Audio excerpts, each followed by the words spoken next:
And welcome to the Punks in Pubs podcast. My name is Liam Bird and this is episode 40. How you been? Hope you've been well. You good?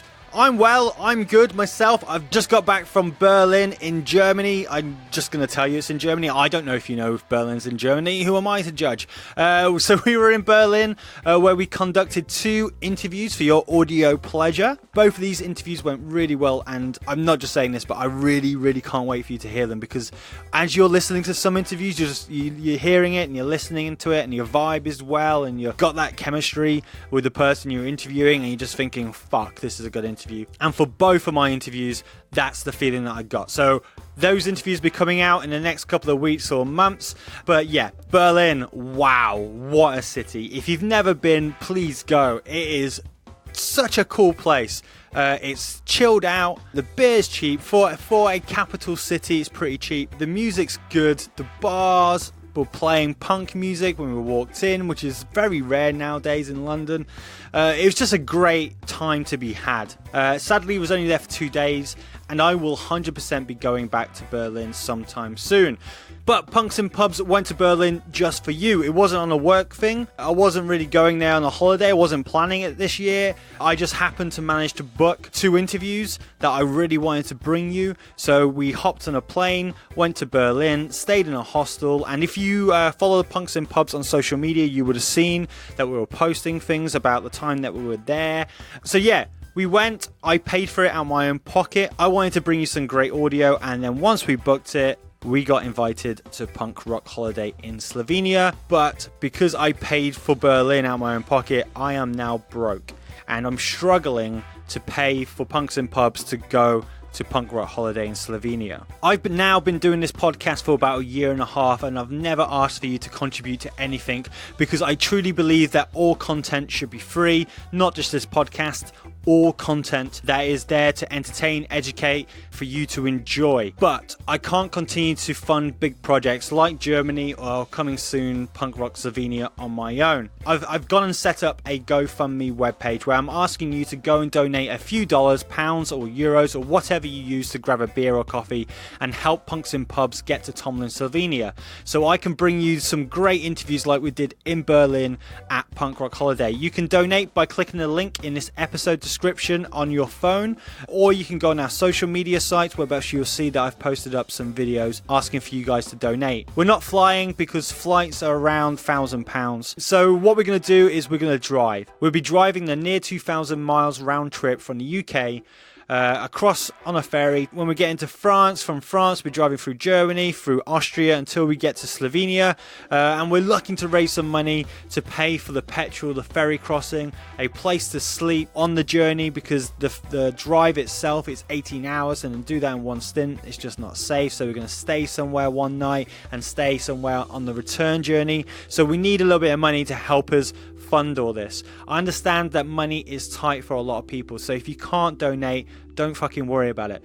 But if you are in a position where you can throw a bit of money our way, please do. We will greatly appreciate you guys doing that. Again, you can donate on the GoFundMe Punks in Pubs webpage, which is a link on Instagram. There's a link on Twitter. There's a link in the bio of this episode. Just click on it and donate as little as much as you can. If you don't like the idea, though, of donating money and getting nothing in return, fair enough, then go buy a Punks in Pubs t-shirt. They're £15. Go to Etsy. On the search menu, put in Punks in Pubs, or again, click the link on this episode and go and get yourself a t-shirt. All that money from the t-shirts is going into this project that I'm trying to do for you guys to bring you bigger and better guests. So any support you can give, please do.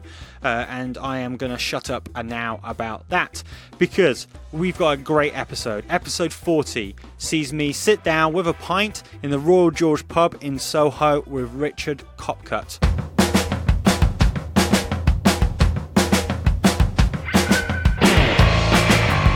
There may be some of you who might be going, who the fuck is Richard Kopcut and why am I listening to an episode about him? Well, let me explain to you, okay?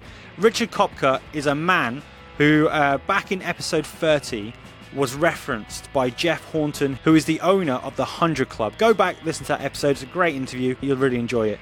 Anyway, so Jeff held Richard as one of the people who contributed to save the 100 Club. So after my chat with Jeff, I did a little digging. I found a contact for Richard, and I asked if he would be up having a chat. To my surprise, he said yeah. And during my interview, you will find out why I was surprised that he actually did say yes. So what can I tell you about this episode? Well, I can tell you from the off, if you like 80s UK punk, or if you enjoy fashion, or you enjoy the conversations of the backgrounds of like major fashion brands, you're going to really enjoy this episode.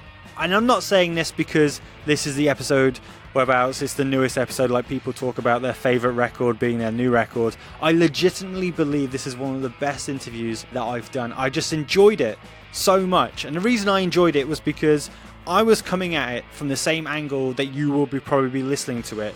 I knew very little about Richard when I met him. The only things I knew about Richard was that he helped save the 100 Club. He did that because he was the GM of a huge brand, Converse trainers, and from what Jeff was telling me, he loves punk music.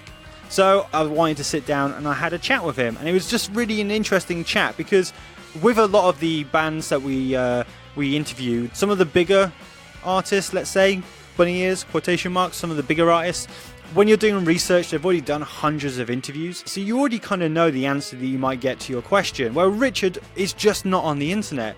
He's probably done about 2 interviews that I found, and he's not on social media, so I'm finding out the information about Richard like the way that you will be listening to this interview. So I just found the whole experience of this really fun, and I think from it we get a great interview. So what kind of little nuggets do you hear then in this podcast? So you will hear Richard talk about how he ran away from home at the age of 15 because Richard's old man wouldn't let him go to see a Discharge show, and this led to him experiencing squatter punk life for the first time, a life that he will go and end up living at the age of 18 in London as the drummer of the 80s punk act Soldiers of Destruction. It was while playing with this band, supporting the English Dogs, they actually got banned from the 100 Club, a club that he would go on to save 20 years later. Richard relives the running battles that he would have as a punk with local skinheads throughout the 80s and how watching the UK subs changed his life forever. Richard will also explain how a young punk who was getting into fights and living in squats in North London will go on to become the GM for a global powerhouse brand like Converse, and by doing so pushing the brand to embrace its punk ideology by working with bands such as the Ramones, the Sex Pistols and Trash Talk.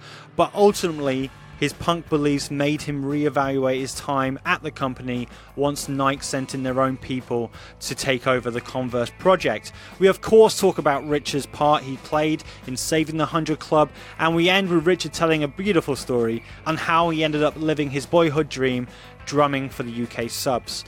As always, stick around at the end of the podcast because your music plays out the show. This week's band bringing the show home are from Pittsburgh, Pennsylvania, and they're called The Filthy Lowdown, a great band, so stick around for them. But before all that, there's this. People, I give to you episode 40 of Punks in Pubs with Richard Kopcut. Enjoy.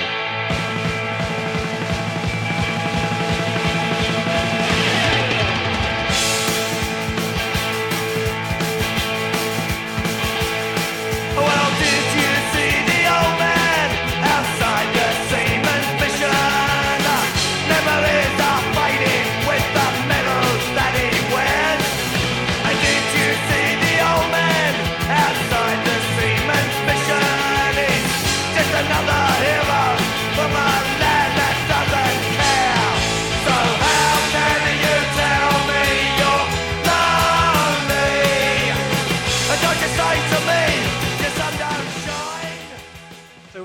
are in the outskirts of Soho, just where the Astoria used to be in London, and now it's just a fucking horrible sight of Crossrail that is now being built. But in front of me is a man called Richard Kopcut, who you may have heard me talk about in my episode 30 with Jeff Horton, the owner of the 100 Club. And he's the man who's been credited for saving the 100 Club. I don't know how you feel about that. Do you have like a, yeah, it was me? Or is it like, nah, actually, I'd like to back away? It's not that I saved it with by raiding my own piggy bank. It was, but I was in a position through the work I was doing to get involved, and through that work, it enabled the club to stay open for a further 6 years and puts it on the footing that it is now. I'm no longer involved directly. I'm back being a punter, but for 6 years I was very heavily involved with Jeff through my work that I was doing at the time. So sorry, we're going to talk about the 100 Club later, and okay. We'll come to that. But also, so the company you're talking about is obviously Converse, yes, footwear, and again a brand that is very synonymous with the punk scene historically. So. Yeah, so I reached out to you to have a chat, and you very graciously said thank you, because part of me was a bit worried that because you work for Converse, you were like, oh fuck off, like I'm not touching this with a barge pole because I never know what might come out. It might affect me, and it might affect the brand. So, from the off, thank you. That's okay. Just for clarity, I don't work at Converse anymore. Oh right, okay. So in that respect, everything's fair game. we can slag it off as much as we like. No, we're not going to do that. So when I interview people for the podcast, I like to try and research as much as I can. You are kind of like a bit of an enigma on the internet, which is very rare for anyone, no matter where you're from. Is that like something you've purposely gone about doing? Because I couldn't really find, because we're going to talk about later, you're very much really into your music, and you've drummed for a few punk bands. Yeah. But there's not a lot that comes out at you. Type in like your name and punk, or your name and whatever. Yeah, I think part of that was deliberate. I deliberately tried to keep a very low profile online. Some of the work that I did at Converse, particularly when I was based in the United States, meant, if you like, my profile became more broad than that. And then some of the stuff through the 100 Club, it became more broad. But I'm of an age where I'm probably not the most tech-savvy person in the world, so that probably means it's kept my profile low. And you're happy with that? Like I'm perfectly happy with that, yeah. If someone needs to find me, they'll either find me through the 100 Club, like you did, or probably at a UK sub-show somewhere. So for me, I'm kind of going to be doing this with the listener. I'm going to be discovering stuff at the same time. So let's start where all good things start. I mean, where did you grow up then? So where was home? So I grew up, I was originally born in Devon, but then with my dad's work at the time, we moved from the West Country to the end of the Met Line. So I grew up just on the outskirts of London in a very sleepy conservative town called Rickmansworth, which in its own regard, definitely not a hotbed of punk, but gave me access through the Met Line to get into London very easily. Yeah. And so in that regard, it was a very useful kind of base to get access to going to see bands and getting hold of records and stuff back in the days. So what age were you when you moved from Devon to London? So I moved when I was 3. Oh, okay. So most of the time, my sort of formative years were spent growing up in Rickmansworth. And then on my 18th birthday, I left home and moved to Islington, sort of in this quest, I suppose, to become what I saw at the time as a sort of full-time punk rocker. That was kind of, I didn't have I'm not massively well educated in terms of qualifications and what have you. And my sole ambition at the time was just to come up to London and live a punk lifestyle full-time. So on my 18th birthday, that's what I did, and very fortunately got taken under the wing of a guy called Morat, who was the singer of the Soldiers of Destruction, which was this band that we used to go and see in various places. And he took me in under his wing. I didn't have anywhere to live. Initially, in the flat that he had on Packington Square in Islington, and then through his network managed to get a place in a squat in Highbury. Yeah. And so sort of entered into the scene that way.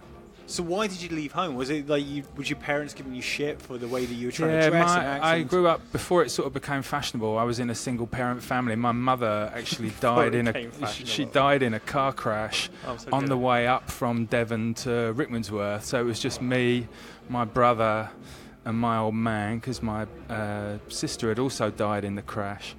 So my old man was very conservative, both with a small c and a capital C. And I think probably to keep some form of law and order in the house of two young boys and him holding down a full-time job, he sort of kept things very straight and narrow. And I started getting into punk. It's sort of one of those epiphany moments. I can picture where I was the first time I got exposed to it, and it captured my imagination at the age of 11. So I sort of had this 7-year itch I was waiting to scratch, because trying to get my old man to agree to let me go to shows was a battle in itself. He couldn't understand why I was wandering around in a pair of bondage trousers or a leather jacket or looking like a sort of poor man's Sid Vicious with black spiky hair or whatever at the time. And in his words, it was always, when you get to be 18, you can do whatever you like. And I sort of had that message drummed into me for years. And so literally when I turned 18, I was like, okay, then I'm going to do what I like. And that was when the journey really began.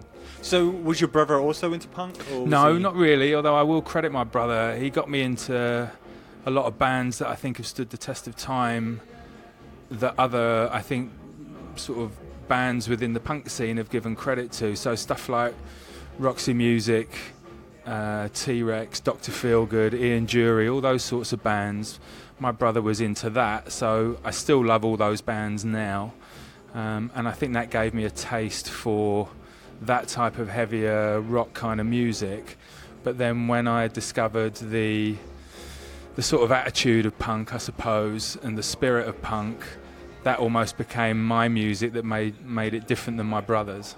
So who was it then that introduced you to punk? Well, like, was it on the radio or was it... Yeah, so I can distinctly remember being 11 years old, stood on the school playing field one summer, and I used to take this little orange transistor radio to school with me and just listen to music. So it would have been Radio 1 at the time.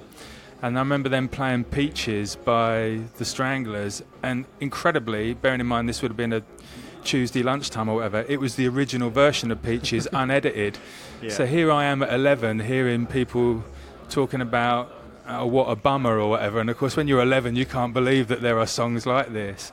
And so this kind of little light bulb went off in my head, and all around that time I guess punk was getting a fair amount of coverage in newspapers and what have you, and that sort of sparked my thirst.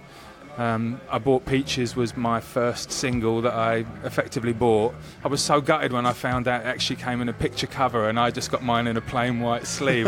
This whole new world of picture covers and coloured vinyl and whatever I didn't know about at the time. And then from that kind of got into, in turn, the Pistols and the Clash and that sort of first wave, but still very young. So I wasn't going to shows then. But that kind of sparked my interest in it. Strolling along, minding my own business. Well, there goes a girl and a half. She's got me going up and down. She's got me going up and down.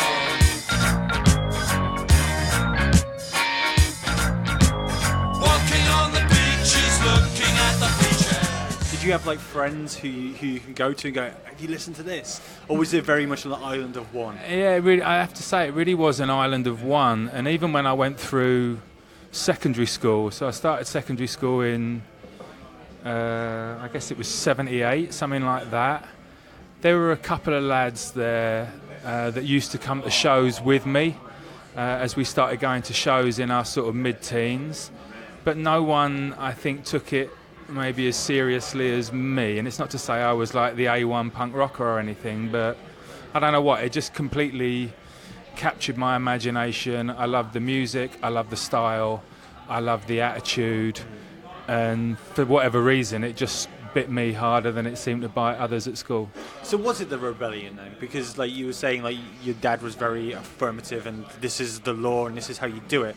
Do you think if there was another music genre that kind of had that rebellion, so say if you were the age now and grime was out, do you think that you would have pulled towards that? Yeah, I guess it is. I think when I reflect on it, I guess I've always, or since that punk thing, I've liked protest music. So I'm a big fan of hip hop and rap, which I saw at the time as protest music, but coming from a different angle. And it's not that I'm necessarily into grime, but I assume the kids that are into grime are singing about their situation and they're angry at the world with whatever's making them angry today.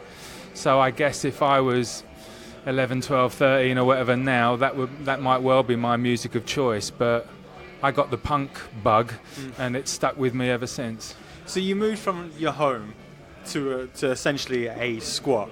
Yes. How was that for like a culture jump of, oh yeah, I can go home and I can have a shower and like wash my shit, to all of a sudden being surrounded by a load of other punks whose hygiene, I'm going to guess, wasn't top of their list? Yeah, it wasn't. Well, I'd had a sort of introduction to it. When I was about 15 or 16, we came up to see Discharge at the 100 Club, and I'd actually run away from home at the time because this was yet another gig that my old man wasn't going to let me go to. So I guess the dam broke, and I said, right, stuff it, I'm going to run away from home.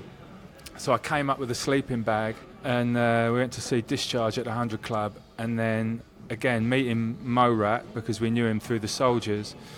He said, where are you staying tonight? Because he saw that we had sleeping bags. So I said, we don't have anywhere to stay. So he said, well, I can get you in a squat in Petherton Road. And again, maybe for people that don't know, if you go to these places now, these are all in Highbury.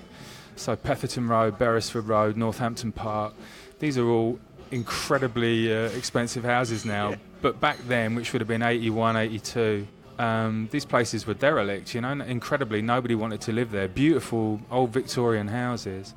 So we stayed in Petherton Road, and that was kind of like an introduction to squatting. I mean, we slept on a floor with God knows how many other scruffy punks and whatever. Got up in the morning and we just came down to the West End, me and this lad I was with. Ended up getting arrested that day. So my old man had to come and get me out of West End Central Police Station. So I managed to run away for about 48 hours before getting arrested and carted back home. But it had given me an insight into how it was possible to live away from your folks. And then, I got into this place in Northampton Park, which initially was a squat and then became a housing co-op. And there were about 6 of us living there. And we had our, fair quota of scrapes and what have you. But it wasn't too bad, particularly when a housing co-op came along. Yeah, there was running water, there was electricity. I remember at the time there was only one ring on a cooker to cook on, so it wasn't necessarily the greatest, healthiest eating that you've ever seen. But aside from that, it was just me excited to be living the dream. And while I was living there, the original drummer of the Soldiers either left the band or got kicked out, I don't know. And so through that as well, I ended up joining the Soldiers of Destruction and becoming their drummer. So again, this was for me on my little journey of becoming sort of fully immersed into the punk scene, to leave home, sort of live the punk life and suddenly be drumming for a band that I used to go and see and dance to, and I had them painted on my leather jacket, I had the t-shirt, I had the badge, etc. This was like, oh, this is amazing, suddenly we were playing the 100 Club and supporting the English Dogs or whatever. It was just like a dream come true. You said when you went to a Discharge show when you were 15, 16. What was your first show? And do you remember? So you can take a sip of beer if you want. I'll string out this question. So do you remember your first show and your experience of it? Because between 81, 82, that was the area when the skinheads were really kicking on and fights were kicking out in shows. And for me, when I went to my first punk show, it was nothing like that, really. Yeah. I mean, when I went to some hardcore shows, they were a little bit more feisty, but I never experienced that kind of real frightening aspect of some shit is going to go down and someone might actually go to hospital. Yeah. So the first show I ever went to was November the 12th, 1980. Oh, wow, you know it. I do know it.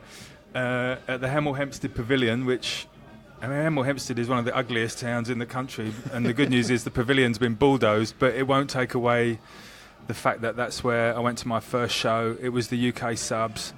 I was a massive Subs fan from day one, and incredibly, this was a school night, so God knows why my old man let me go. I must have just hounded the life out of him. So I went with a lad from school, and I remember standing right at the front of the stage. I didn't know what to expect at all. And so I remember the Subs came on and they launched straight into emotional blackmail is what they came on with. And I can't even begin to tell you this, whatever I say now will not do it justice. The sheer excitement I had with that moment, I'm sure I'm supposed to say when my kids were born, you know, it wasn't as exciting as that, or when I got married to my missus, you know, it wasn't as exciting as that. But it's the closest thing I've ever had to a heart attack. I just could not believe the sheer power of it. And the Subs were, you know, it was with Nicky Garrett as it was playing guitar at the time, and Alvin and Steve as it was on the drums, and Charlie doing what Charlie does best. And it was just spectacular. And I think it really made me feel, going to my first show really made me feel like I was part of the scene, because I've been waiting so many years to go. And the Subs were so powerful. And because I loved them so much, you know, really from buying the first album and whatever, that was the kind of moment when I thought, okay, I'm really in the scene now. Yeah.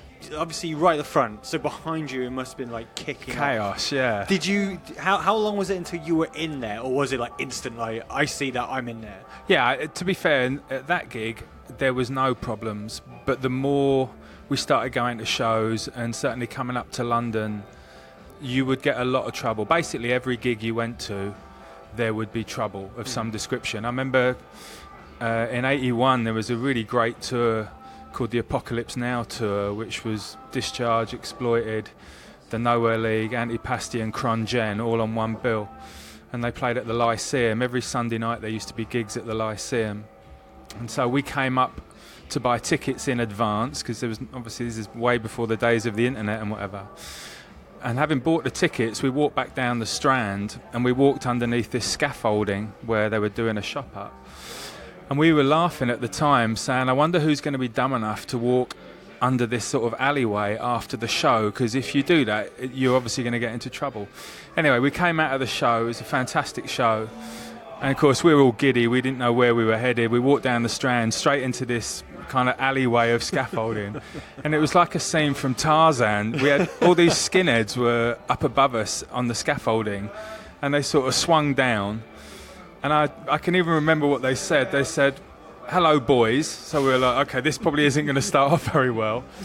And then they used some more earthy language. And so there were boots flying and fists flying. So I just remember running down the Strand, literally running for our lives. And then I would say certainly in my experience, between 81 and probably 84, 85, pretty much every show we went to, regardless of venue, there would be trouble. I remember going to see the band The Verucas.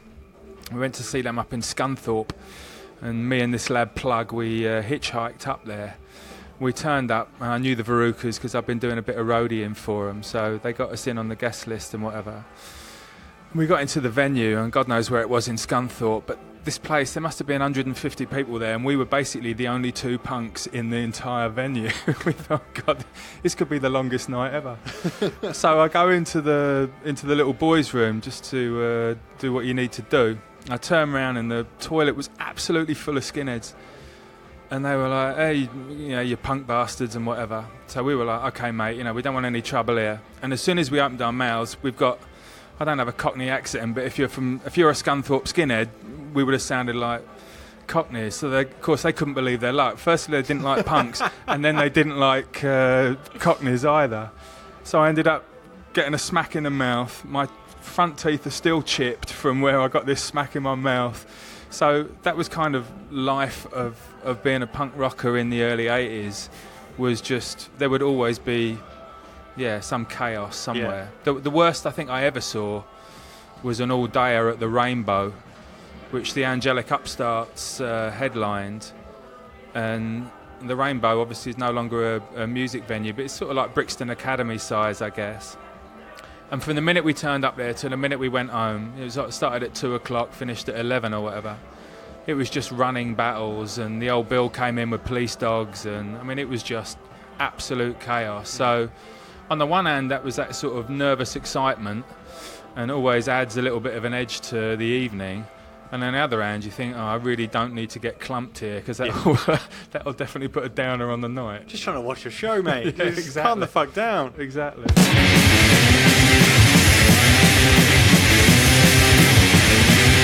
Can you hear the sound of enormous door slamming in the depths of hell?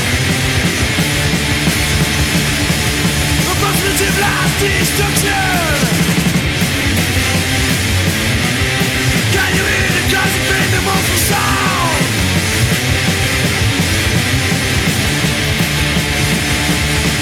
A positive last destruction. So how did you end up taking up the drums then? Because I'm guessing if you had quite a strict father, the drums is probably the most fucking no to the request of all musical instruments. So how did that happen? So kind of like most people, I guess, I was in a little band with sort of schoolmates or mates that I knew in and around Rickmansworth. One of whom's a guy called Liam Watson, who I think he still owns a recording studio over in Hackney. It's where the White Stripes recorded Seven Nation Army and whatever. It's called Toe Rag Studios. So I knew Liam when we were 15. He was into punk music. This lad Plug and a couple of other lads we knew. So we gathered together a ragtag bunch of instruments, and I'm not technically gifted enough to play the guitar, and I wouldn't put my voice to the test, so I think I just ended up on drums by default.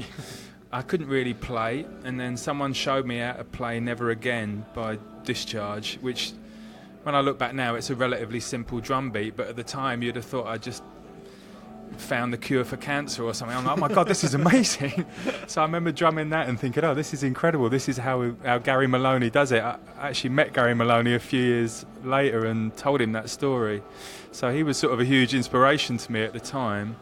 So yeah, I sort of bought my own little drum kit, was in a couple of little local bands, if you like, that didn't play shows as such, and then ended up, the first band I was in was the Soldiers. So transitioning them from the crowd to the back of the drums, how was that? And how, I always ask this of people who play drums, or anyone who plays on stage, how can you explain the difference of the rush of playing in a band when the crowd's going wild to being in the crowd when the band's doing their thing? What is the difference? Actually, I don't know that there is, or at least I don't know that I have felt such a big difference. I don't know that when I was in the Soldiers, I don't know that people were going that wild, although we did used to have quite an enthusiastic following. I think that's probably the polite way of saying it. They were called the Highbury Hit Squad. And, sound nice guys. And so they used to come and watch the Soldiers, so that always used to get a bit of a thing going. But I think because I was into the music and into the scene, and it just felt like the band and the crowd were as one. There was no distance between anyone, it's not like it was a well-paid gig, or it's not that you were so distanced from the audience. You just felt part of it and just get up and did your thing, and then you got back off, and invariably you would like the headline band, so you would end up dancing to the headline band anyway, regardless of the fact that 30 minutes before you'd been on stage. So when you were touring with the Soldiers, how was that? Was it everything you thought being in a punk band would be, or was it what the fuck? This is nothing like what I wanted to be. Why the fuck am I sleeping on floor? Where are all the women? What is going on? Well, a little known fact about the Soldiers, I joined them sort of towards the end of their existence, and they only ever played one show outside London, which was down on the Isle of Wight, which I'd also travelled down to see them down there. This is before I was in it. And then we sort of just played shows in London. So it wasn't till I then ended up drumming for Hagar the Womb. And that was the first time I'd really sort of been on tour, as it were. And again, to me, it just felt like a big adventure. You're jumping in a van, it's filled up with equipment, and you're travelling to a town that you probably didn't know and hadn't been to. With Hagar, we went up as far as Newcastle and, places everywhere in between. Although I do remember my most sobering night probably of playing the drums. We played at the Mermaid in Birmingham and supported Antisect when Antisect were at their absolute peak. You know, the album had just come out. They were so good and so powerful. And I guess everybody has either seen or used the expression about when a band has been blown off stage. I cannot begin to tell you how far Antisect blew Hagar the Room off stage. I'm not even sure I recovered properly. I think that might have been my final I'm done. my final gig. Yeah, really. They were so good. And by comparison, when the Hagar people were all lovely people, I can't say I was hugely into the music, but a couple of friends of mine were playing in the band and they said, we need a drummer, we're going to do a tour, will you come out and tour? So I said, all right, I'll do it. But then when you saw Antisect up close and personal like we did, we were like, oh Jesus, these guys are on a completely different level. So you spoke about playing a show with the English Dogs, and the one thing I did find out online is supposedly you got banned for life from the 100 Club. I did. After that show. I did. Well, not just me, the band got banned. So what happened then? So the Highbury Hit Squad had turned up, and ever anxious for an enthusiastic evening, I guess they had taken things too far.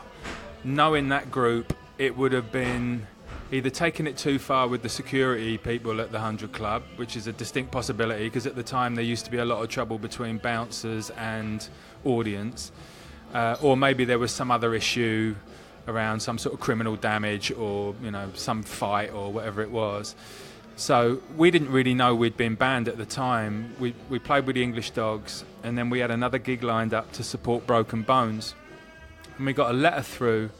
Again, we didn't have a telephone in the squat, so everything was being done by mail. So we got a letter through from Broken Bones, because they'd agreed to let us support them. And we got the letter through saying, hey, you can't support us because you're banned from the 100 Club. So we didn't know anything about it. So we were like, oh, okay, we didn't know about that.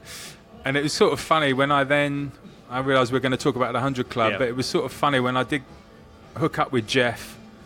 God, I don't know what it was, 30 years later or whatever. I did remind him that, actually, am I still banned or are we allowed back in here now? So, but the good news was I think the ban had expired, so we were good to go. That's always a positive. So how did a guy who's like obsessed with punk, playing punk shows, getting barred from punk shows, end up becoming like the GM of one of the biggest brands in the world? Like, how did that even... So how did you go from a squat like to all of a sudden being involved in fashion and marketing? Like, how did that even... Yeah, it's a good question. I'm not quite sure how I did it. Well, so while we were in the squat, my then girlfriend, who's now my wife, she fell pregnant with our daughter, our first child. So Islington Council, God bless them, they were obliged to give us a council flat. So we got a council flat just off City Road, just down the road from Angel Tube. And then my lad was born as well. So we were living in a tower block. We had slightly nutty neighbours. And even back then, I'm talking now about the middle to late 80s, Islington then wasn't like it is now. So there was a lot of, used to get a lot of hassle and stuff in and around Islington. And so we made a decision that we would move out of London. And that sort of horrible moment when you realise you've got to go and get a job, because I'd been unemployed for 5 or 6 years by this stage. Yeah. And so just that, I can picture it now, that sort of sick feeling in your stomach when you realise you've got to go and get a job. But because I had no work experience, very limited qualifications, I thought, God, no one's going to give me a job. But I ended up getting a job with the post office. So I did that for a couple of years. Ended up being sort of at the wrong end of an armed robbery when I was at the post office. And I thought, okay, this is nuts. There's no way I'm going to get shot for a few pension books or whatever. This would have been nutty. I need to find something that's a bit safer than this. So I ended up, this is in the late 80s, just getting a job selling stuff. And so I was selling paint for a period of time. I sold crisps for Walker's Crisps for a period of time. I then worked at Nike, the sports company. I was a big football fan, so I wanted a job in sports. I got a job at Nike. Left Nike. And but I mean, like, how did you go from selling crisps to going to Nike? Like, were you already like in a position whereabouts you kind of worked your way up? Yeah, I guess by the time I'd worked at Walker's Crisps for a period of time, I guess I could demonstrate a body of work that meant I wasn't a complete idiot. You know, I could turn up every day, I could string a sentence together. And so I'd seen the job for Nike advertised, and it was to sell their clothing, not their footwear. And ever since, as long as I can remember, I've really been into clothing and the look, and I've always been very particular about what I would wear and whatever, which I'm sure will make some people laugh. But anyway, that's sort of been my gig. And so got the job with Nike, and I was there for over a decade. And I mean, it was an interesting time. The company itself was sort of growing a lot. I got to travel around the world. I got to live abroad a couple of times. But increasingly, the reason I left Nike was when I looked in the mirror, I didn't recognise the person that was looking back at me. I'd become slightly robotic. And Nike is obviously a massively successful company. But I wouldn't say they necessarily encourage a great amount of creative thinking. You sort of do it the Nike way, or you won't fit in. And I felt that sort of cramped my style a little bit. So then I went to Levi's, which I have to say was just fantastic. It's an amazing company, amazing brand, amazingly talented people that I work with. I was blessed to work there for a few years. And then sort of stumbled in via a very brief time at Umbro, because again I got lured back into football. I sort of ended up by default at Converse, but Converse had been a brand to me that every time I saw a photograph of a band that I loved, whether that was the Sex Pistols, whether that was the UK Subs, whether it was, latterly the Ramones, whatever it was, people were wearing Converse. So I think as a brand that has always been in and around the scene. If you go back to the time when I was going to shows when I was a youngster, people either wore Dr. Martens or wore Converse. I mean, that was basically the two choices. So I think I'd always had an affinity to that brand, and then flew out to Boston to have an interview, met the people there, and was fortunate enough to work with a guy called Jeff Cottrell, who he's not necessarily a punk in terms of his musical appreciation or his appearance, but his attitude is 100% punk. And so he said to me, hey, you should come and join us, you're going to get on famously here. So I ended up getting a job with Converse, and then started in London, did some work in Amsterdam, and then they said, would I go over to Boston in the US? And I ended up being the head of Chuck Taylor, which is 90% of Converse's business, which was like my dream gig, because we were doing collaborations at the time with stuff like the Sex Pistols, the Clash, the Ramones, Trash Talk. I got Converse involved with punk rock bowling, stuff like that. So I was able to sort of use my professional experience and expertise, if there is any, but kind of apply it to the punk scene. So it kind of felt like a nice marriage. Aye, oh, let's go. Aye, oh, let's go. Aye, oh, let's go. Aye, oh, let's go. The bumping in the straight line. You're going through a tight one. You keep the living that mind. Let's creep up. The falling in the back seat. The generated heat. The taste in the back seat. Let's creep up. Aye, oh, let's go. Shoot 'em in the back now. What they want, I don't know. They're all revved up and ready to go. I'm bumping in the straight line. One of the attractions of speaking to yourself, obviously yourself being a great guy, but also, like, for me, Converse is a brand that, like you said, I grew up and I saw, like, the Ramones. The thing I think about the Ramones is their music, but also the fashion. I always saw them, like, in drain pipes and a pair of Converse. Same as the Clash, Sex Pistols. I mean, Kurt Cobain died in them, for fuck's sake. Like, I'm wearing them. I'm sure, like, a huge proportion of people listen to this have either owned or have a pair of Converse. So for you to go and then work for that brand and then have the balls to go, I'm going to change this. Like, there's the one again. Another thing on the internet is out there is that you were very much at the forefront of changing the design of the Chucks that haven't changed in over nearly 100 years. Yeah. You went, I can make this better. Like, where did that come from? Where did you go, I can do this? And like, how much were you shitting your pants when they went out and gone, if this is done, like if this goes bad, I am done.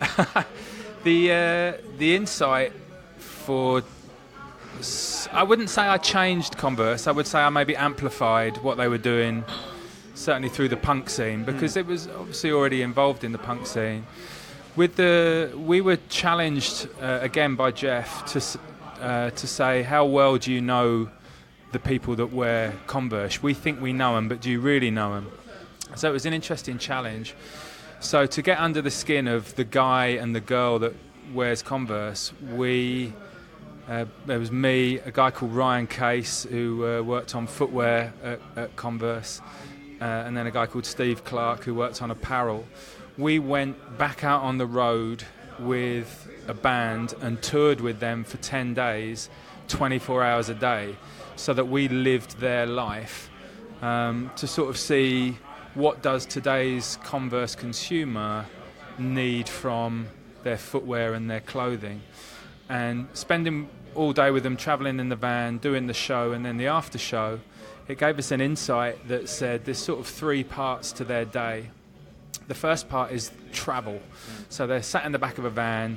I remember driving from Inverness down to Manchester, so I mean it was a decent drive of whatever that is, 6-7 hours. So the guys in the van, first and foremost, are looking for comfort in their footwear and their apparel. So okay, we need to make stuff that's comfortable. Then when they're doing the show, there's a lot of leaping about and making sure there's grip on the stage or whatever. So they're looking for something that they can perform in. And then after the show, one of the things we learnt, which, guess what, boys in bands like to meet girls who like boys in bands. That seemed to be the general gist of most shows we went to. But then also, maybe these guys are shooting a video, or maybe they're having a photo shoot, or maybe they're going to an awards ceremony. So there's some element of style. So after the show, they want to look good because they're going to go and chat to other members of the opposite sex. So our takeaway was about comfort, performance and style. Okay, so take those 3 insights, go back to the Chuck Taylor sneaker. Can you make a sneaker that delivers comfort, performance and style?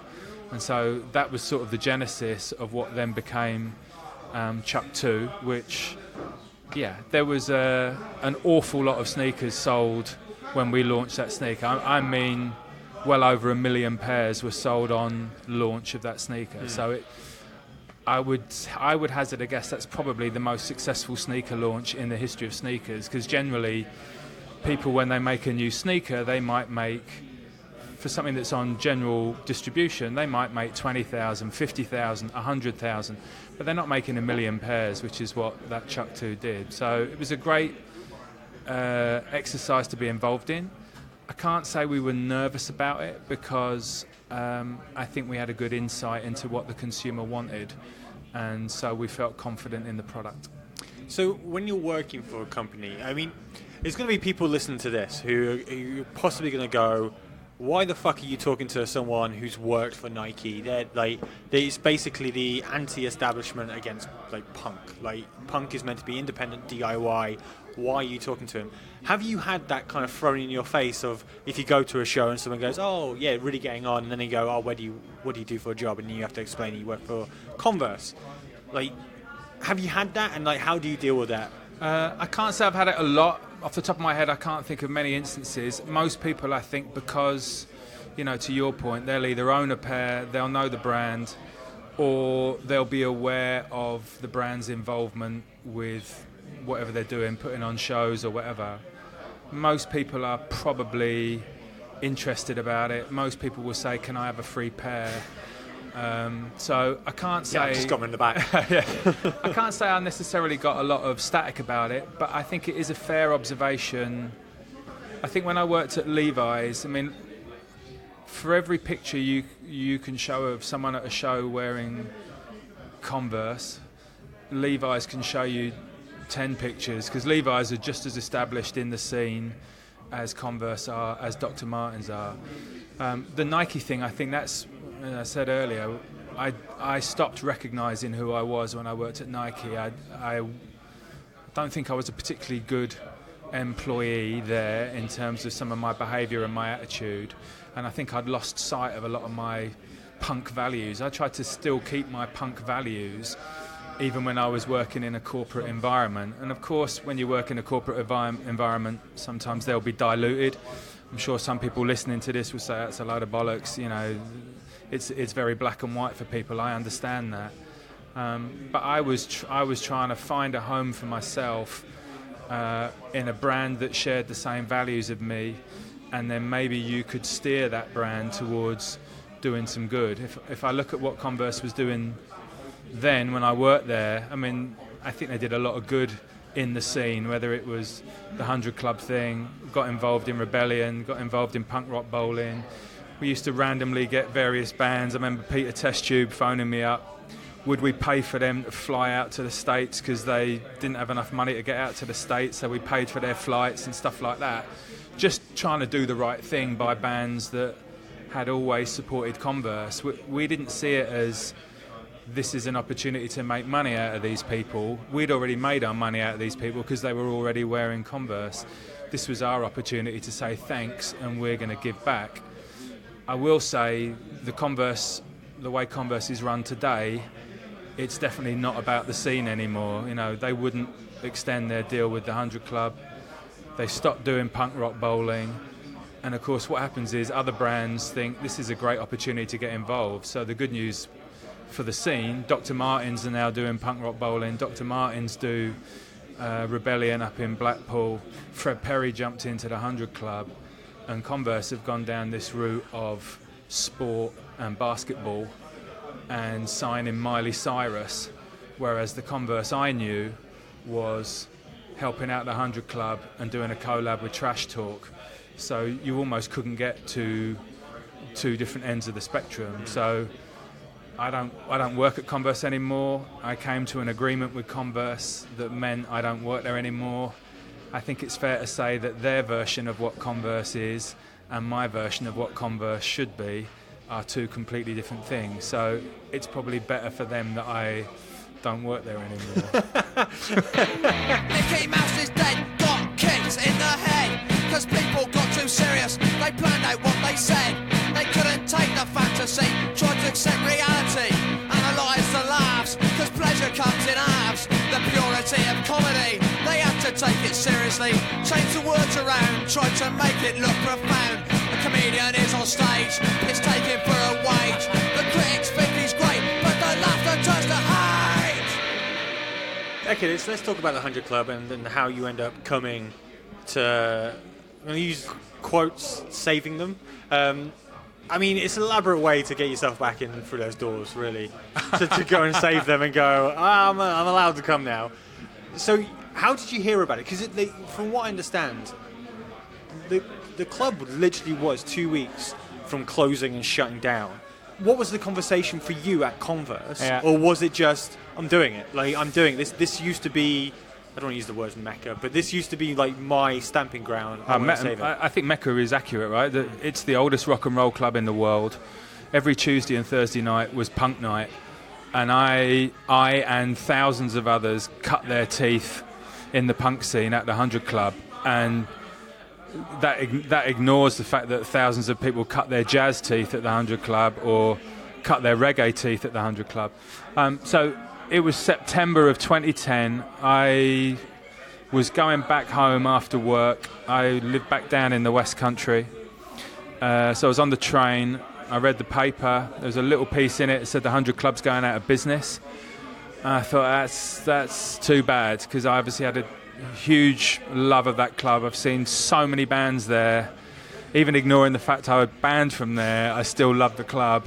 It's a unique place to go and see a band. I couldn't tell you a venue where it's that intimate and you're that close, let alone the history of the club. So I phoned Jeff Cottrell again, who was in Boston, and I said, the world's oldest rock and roll club is about to close down. Let's not let what happened to CBGB's happened to the 100 Club, I think we should step in and help out and do the right thing. So Jeff knew of the club, but he'd never been to the club. And he's from Florida, Jeff, so he said, yeah, dude, you should totally do that. So I said, well, you don't even know how much it's going to cost us. Oh, dude, you should totally do it. It's a great idea. And I said, well, do you not need to visit the club? No, dude, if you tell me that's the right thing to do, you should totally do it. So I said, well, and this is sort of, I laugh now when I say this. I said, is there a form to fill out or something? There must be something to prove a return on investment, or this is the strategy. And he's like, no, dude, just totally do it. So I was like, God, this is unbelievable. And I'd literally only been in Converse about 2 or 3 months by this stage. So I went to see Jeff, and I went down those famous stairs, went into the club, and his office is tucked away in the far corner. And he literally had his head in his hands at his desk. And I sort of knocked on the door and I said, are you Jeff? And he sort of looked up at me with this sort of, looked like he was going to kill me. Oh, he was like, what do you want sort of look. Yeah. So I said, hey, I read in the paper that the club's in trouble. He must have thought, oh, he's another time waster. He sort of used to say at the time there were a lot of vultures circling the club, trying to pick whatever bones they could out of it. And I assumed he thought I was another vulture. So I introduced myself, told him about my love of the club, told him that I worked at Converse, and just said, what can we do to help? So I think initially he was a bit sceptical about it, obviously, but then when we explained what we wanted to do, he was honest and open enough to show us his books, so we could see what the deficit was, the difference between going under and at least breaking even. And so the original deal, which we signed for 3 years, was we would bridge the gap between the loss and getting him back to break even, which was a considerable sum. I'm talking about hundreds of thousands. I don't want to give away trade secrets, but it's a considerable sum of money. People will say, well, what was in it for us? Again, it was partly trying to do the right thing in this city. Converse wanted a presence in London. We wanted to be authentic in music. We knew this was a place that young people would go to and hang out and have a great night, and so Converse could become part of that. And then maybe the slightly more business reason behind it was we knew 2 years from then that the Olympics was coming to London. And so without actually having a specific plan other than in my own little bird brain, we thought, okay, we've got a pretty cool brand, you've got a pretty cool city, and you've got the world's oldest rock and roll club. If you can't connect those 3 dots and do something interesting when the Olympics are on, you want shooting. And so that's actually what happened in the end. What we did when the Olympics was on, if you were in and around London at the time, there was quite a lot of negativity about the fact certain lanes were going to be shut down for VIPs. The whole of the city was looking east. Ticket prices were really high and it felt very exclusive.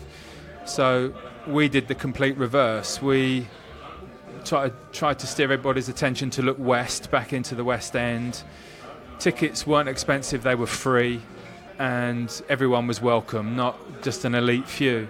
And so we put on 9... The original plan actually was to do a marathon of music, so we were going to do a 24-hour music festival, which I don't think we'd really figured out that too well. But in the end we settled on a celebration of the club's past.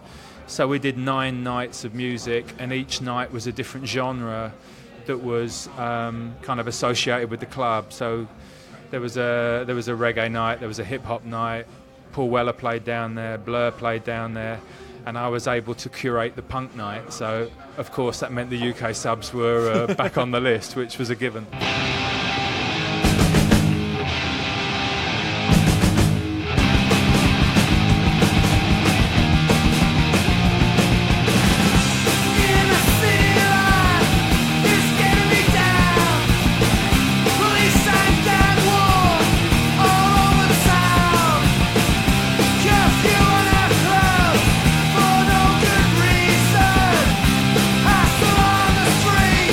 Take away our freedom.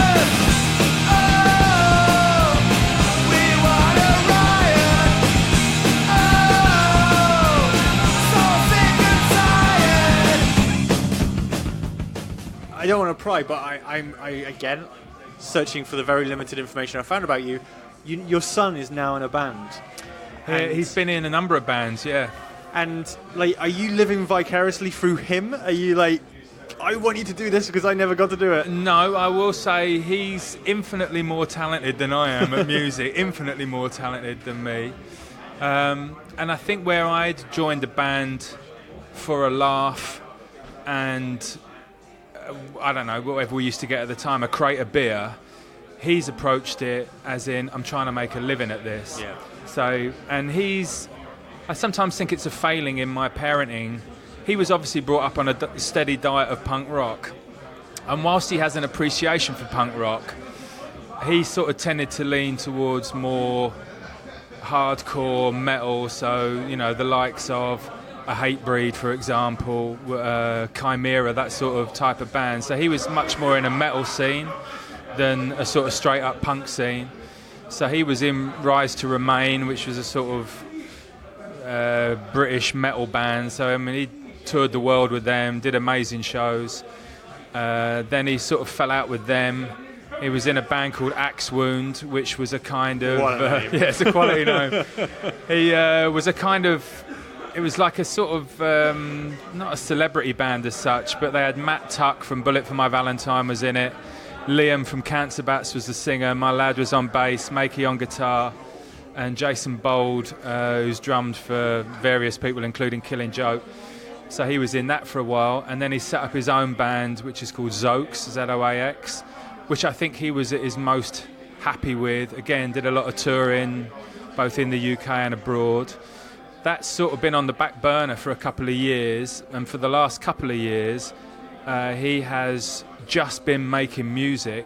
And funnily enough, he's just come back from Ireland. He was in Ireland for 10 days in a recording studio, so he's probably got a set worth of music to come out, which I'm guessing he will start gigging this year. So he's the real musician in the family, it has to be said.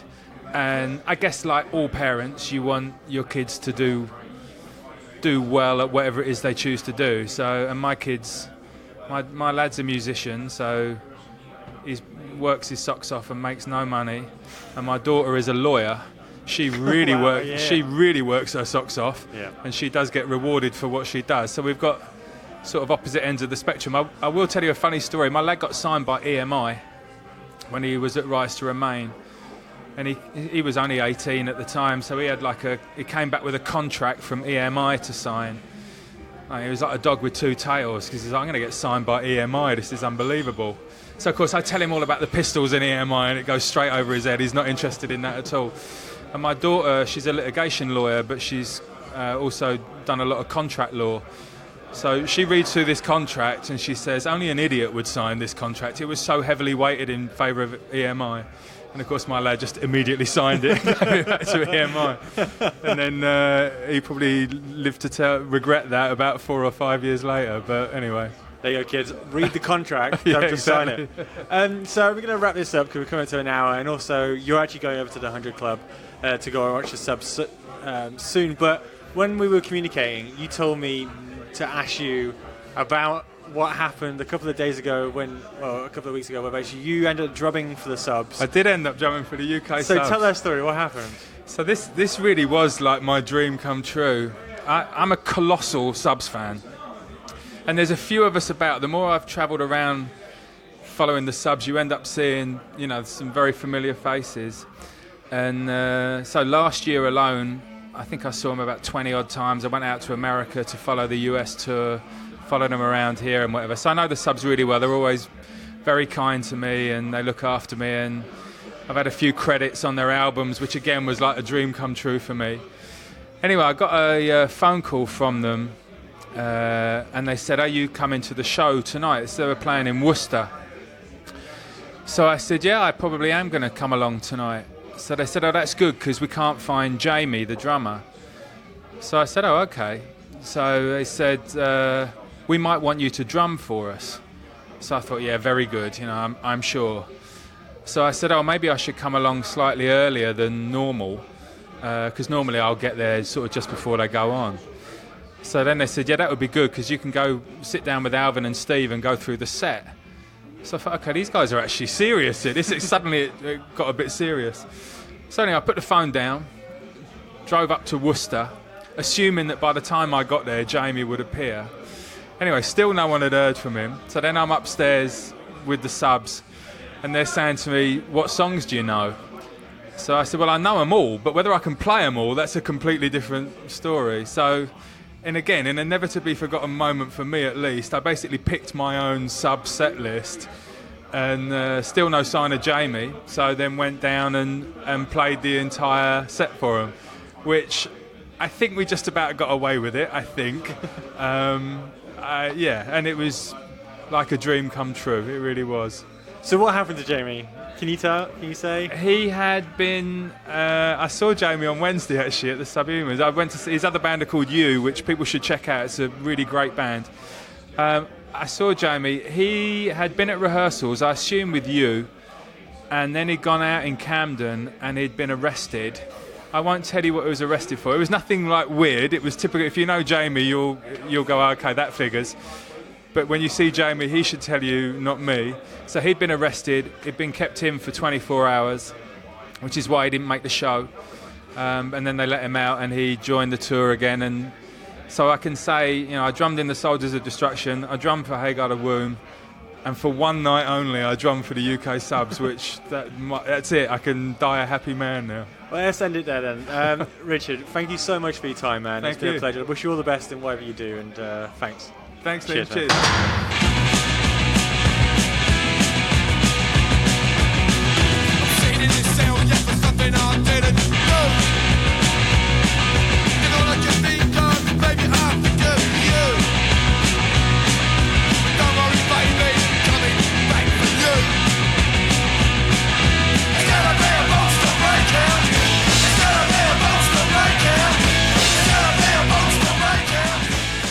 Thank you to Richard for giving up his time to talk to me. I hope you enjoyed that as much as I did.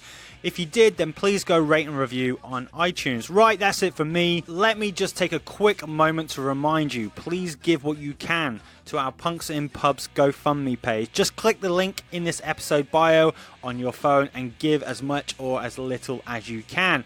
Or go pick up a t-shirt as well, £15 via Etsy. All the money helps to contribute to this podcast getting bigger and better and doing more projects like the Berlin one or Punk Rock Holiday.